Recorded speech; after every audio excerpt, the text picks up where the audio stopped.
Hello, UNAC UHCP. I'm speaking to you on a very special day. Just a few hours ago, my family welcomed a new member. My nephew was born and cared for by our own members at Fontana Medical Center.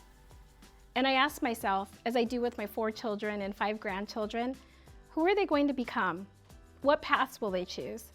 What kind of world are we leaving them? We've closed out the last quarter and we're opening a new one. And I was able to get to do it with my 6-year-old grandson in DC.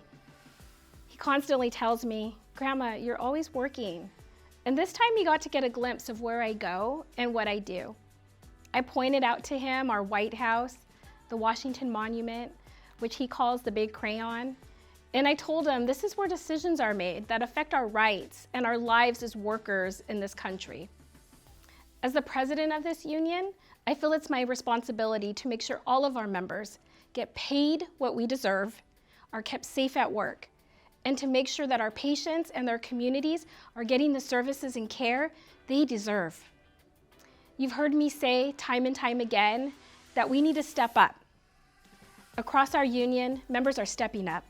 They're wearing their union gear with pride, sharing powerful stories, speaking out at rallies and directly to elected representatives. And I can see that we're building something stronger, rooted in solidarity. We're strengthening our legal team and data systems with new hires and a focus on strategic advocacy, bargaining, organizing, and equity.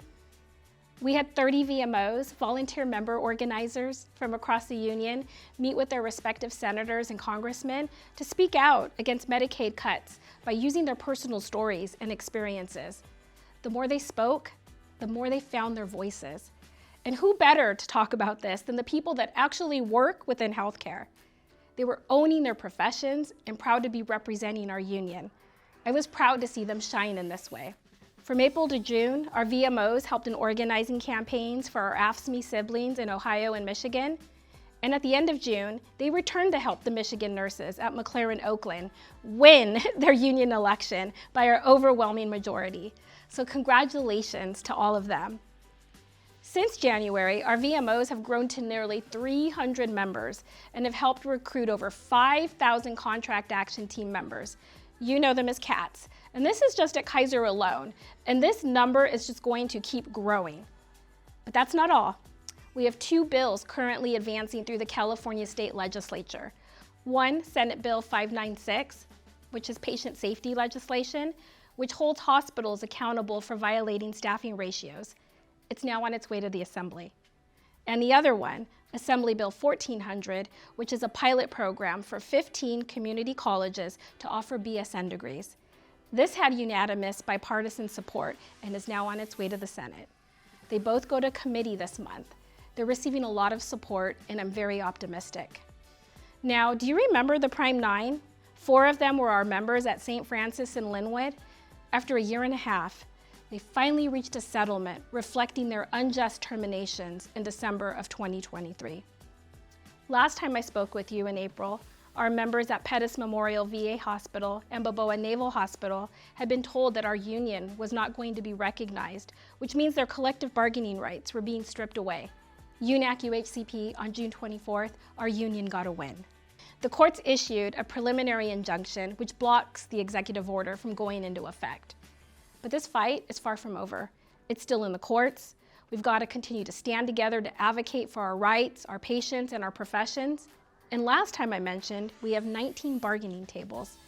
Our first contract victory of the year comes from our California public sector hospital, Bear Valley Community Hospital in Big Bear. People go to Big Bear for hiking in the summer, skiing, snowboarding in the winter.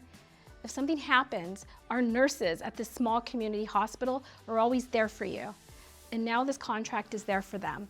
On July 1st, we had our first bargaining session for Parkview. It was right here in our UNAC UHCP headquarters, and we have 2 more coming soon, Garden Grove Hospital and Sharp Healthcare.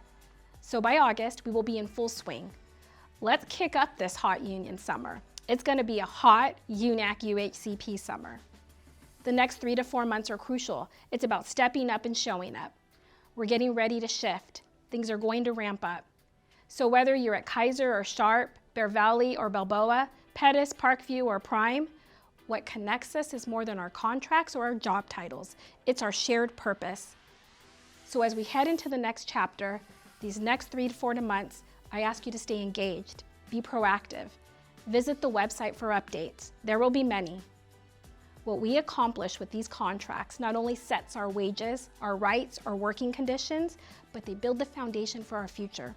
They tell our children and our grandchildren, workers are protected, your family is protected, that together we rise, together we fight, and together we win.